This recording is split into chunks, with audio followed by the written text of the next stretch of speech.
There we go. I have to admit, I did not expect this level of experience with the session here today, but I'm hoping that even though it's a different mix than I expected, that this will all be very beneficial to you, because when I was doing a lot more SQL development work and I had developers always pushing down the desire to use CRUD procedures on me for quite a long time, I had the problem of trying to get it to all come out the way that I wanted to and get the performance out of the system that I really needed there to be.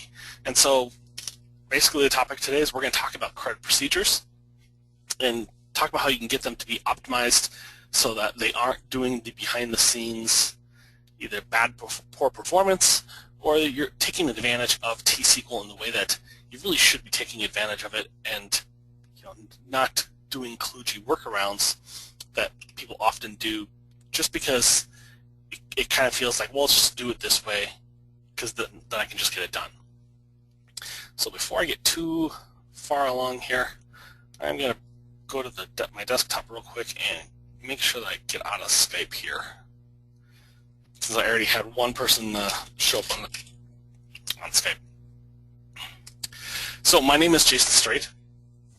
If after this session that if you have any questions, that resources URL is incorrect. I apologize for that. So just ignore that. But this stuff will be up on my blog afterwards on a blog post that I'll get thrown together. Hopefully that's the only error in this slide deck.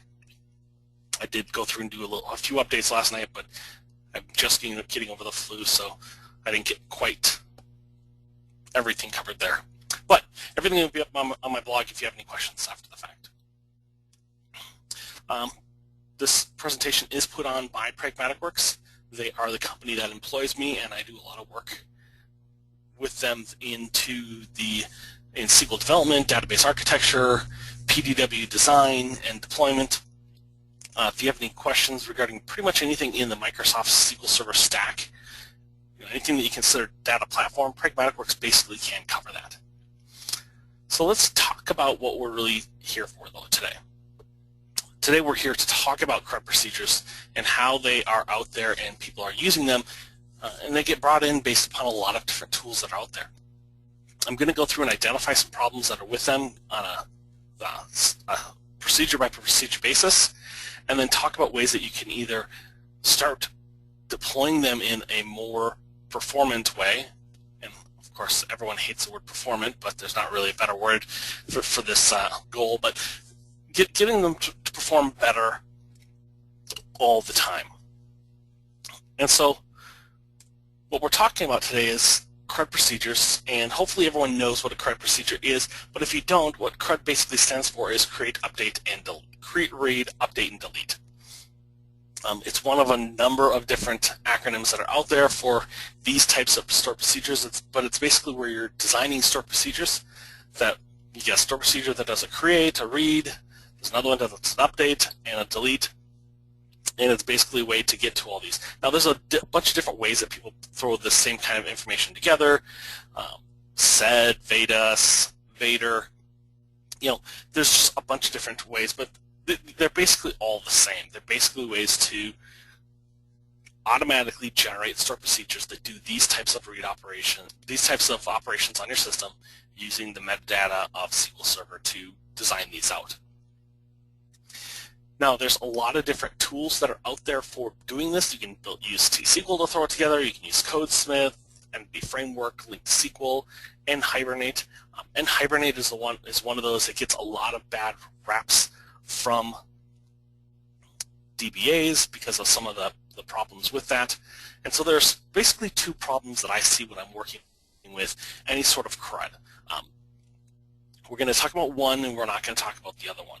The main one that I see today, and this is the one that we're going to be talking about today, is the way in which the stored procedures build out the SQL statements and get everything built out. And so that's one of the big problems. The second problem that we're not going to be talking about is implicit conversions. I do have a lot of stuff out there on my own blog about implicit conversions, but that's outside of what we're going to specifically talk about today. We're basically going to talk about the code generation piece of CRUD and how that actually generates out poor performing store procedures. So the main issues with CRUD is they treat, from a high level, they treat everything as objects. People, relationships, relationship types, they treat all this stuff like objects, and they don't build upon the inner relationships of all of your tables. And so by treating them all like objects, you miss out on some of the inherent differences in the tables that you build in there so that you can store the data. Just because you store the data in a way doesn't necessarily mean that you should always retrieve that data exactly how it is stored. You may have things that build out types, you may have EAV tables, all these different kinds of things that you can build out don't necessarily lend themselves to being objects within applications. They're often overly generic. Getting into an EAV table, getting into a states table, getting into a sales order table treats it all the same way, which you may not want to treat it that way when you're pulling things out.